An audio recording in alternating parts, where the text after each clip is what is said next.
Miss Crowley was the special lady on the block. Special meaning senile. Age certainly hadn't been kind to her. There were sunspots all over her face and arms, making her look like a peach-colored Dalmatian.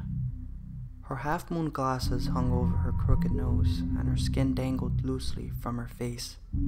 What hair the chemo didn't take away from her was slicked back, trying to cover up the bald spots.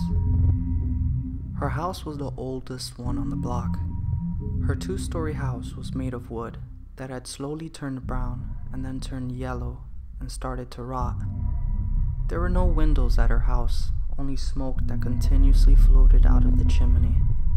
Her only child had died from food poisoning when he was young, and when her husband disappeared, there was no one to take care of her anymore, so she started adopting cats. Those things were infamous in my neighborhood. They all slept at Crowley's house, but she let them out during the day. Everyone hated them. They killed birds and brought them to people's doorsteps. They stared in through people's windows with their yellow eyes, and they sometimes found their way into people's houses and shed fur everywhere. When I was about 14, I was looking for a job. The only real job back then was at the grocery store, but they didn't have any open spaces. My mother happened to come into my room one evening while I was looking through the classifieds. I just spoke with Mrs. Crowley at the grocery store. Yeah? She'll be out of town this weekend and she needs someone to house sit. Cool, I said. How much is she going to pay me? You ask her. She said the price was negotiable. The following morning, I walked to Mrs. Crowley's house. She was letting all of her cats out the front door. All of them eyed me suspiciously. Why, hello there, Edmund, she cooed. Hi, Mrs. Crowley. I suppose you're here on account of that job I offered you. Yes, ma'am. How much are you willing to pay me? Crowley raised a wide eyebrow and then smiled toothlessly. Straight to the point, are we?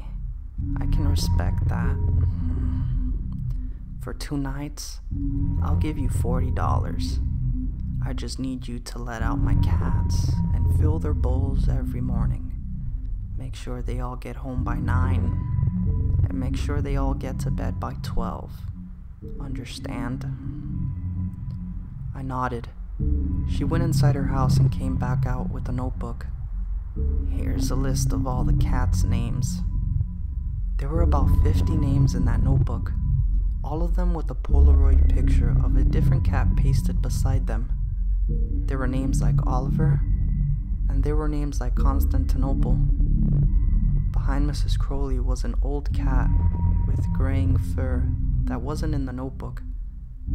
Hey, what's that cat's name? I asked. Oh, him? Honey, you don't need to worry about Abiectio. He can take care of himself. Abiectio sat up and stared at me.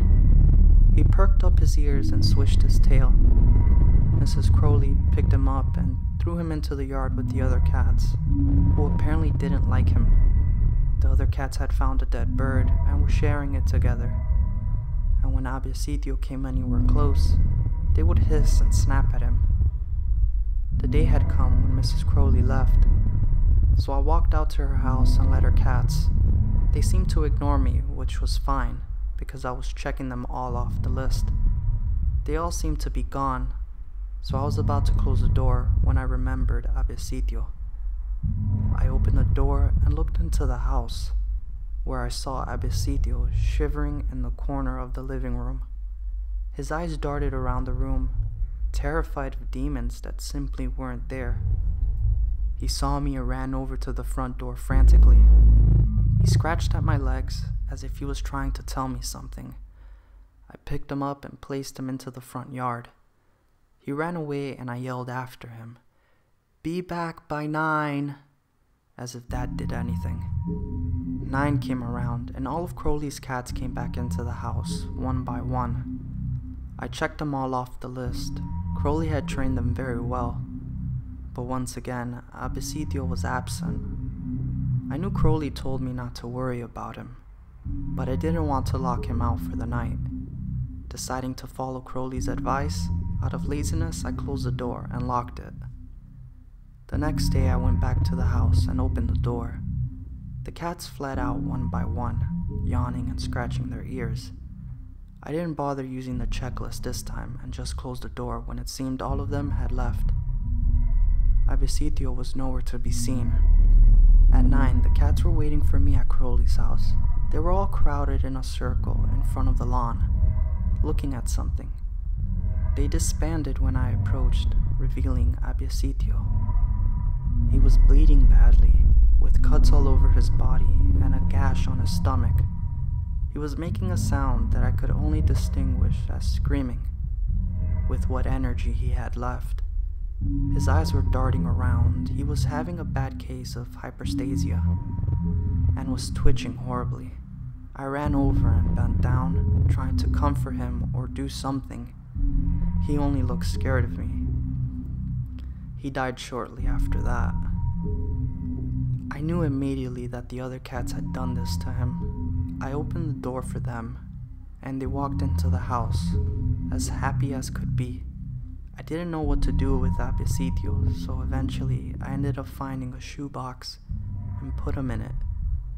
I left it on Crowley's porch, planning on explaining what happened the next morning. When I awoke, I went to Crowley's house. She hadn't made it home yet, so I just sat on the front porch next to the shoebox. After 30 minutes, she pulled into the driveway. "Why, hello Edmund, why are you here so early?" "Mrs. Crowley, I'm so sorry, the other cats killed Abiectio." I handed her the shoebox. Tears welled in her eyes. The bastard had it coming to him. With that, she went inside her house without another word. I was in such shock, I left without asking for my money. Days passed and summer ended, and I was actually kind of excited to go back to school. I met my friends Chad and Michael in between classes and told them my house sat for Crowley. "I heard she's like a witch or something, man." "What makes you say that?" I asked. "I heard her husband accidentally killed their kid, and that's why he disappeared. She killed him." "Oh, yeah? I heard that. The guy had a funny name too. What was it?"